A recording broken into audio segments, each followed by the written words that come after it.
Hi, I'm Mary Tipton-Woolley, Senior Associate Director here at Georgia Tech for undergraduate admission. I've been reading admission files for over 20 years, and I hope I can share a little perspective today about testing in the admission process for us at Georgia Tech. I want to touch on 4 topics related to standardized testing today that'll help you understand our policy about the SAT and the ACT, how we are going to consider testing in our review of your application, how you submit your scores, and also other tests that you may want to consider in the admission process. First, let's talk about policy.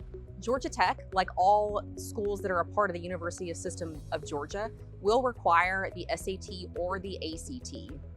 I recognize this is going to be challenging for many of you and maybe even impossible for some of you. While we aren't able to waive that test score requirement, I do want to spend some time sharing with you a little more perspective about how we're going to use your scores in our admission process.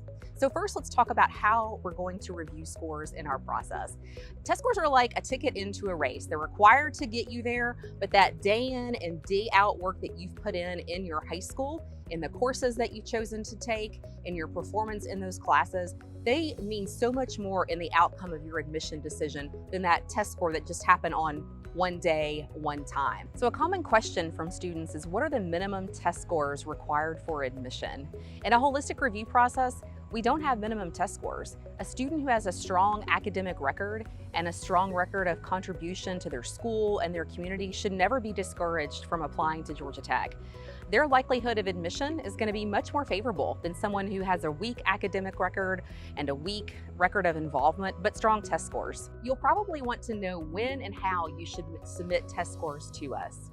When is really determined based on when you're planning to apply for admission, and I would encourage you to take a look at our document deadline website to get details on that. In terms of how, I would strongly encourage you to take advantage of the self-reporting option. You can do that on your application if you already have scores at the time you apply, or you can do that via your admission portal after you submit your application. That's likely going to be the quickest way to get us scores, and you don't have to pay for scores. Ultimately, if you're admitted and choose to enroll to Georgia Tech, you'll have to send us your scores initially, but you don't have to do that at the time that you apply for admission. You may be wondering about other types of test scores beyond the SAT and the ACT, things like AP exams, TOEFL, and IELTS. These aren't required for admission, but they may be something you want to consider submitting if you think they're going to support your application. I encourage you again to take a look at our website. We provide some more information about that there.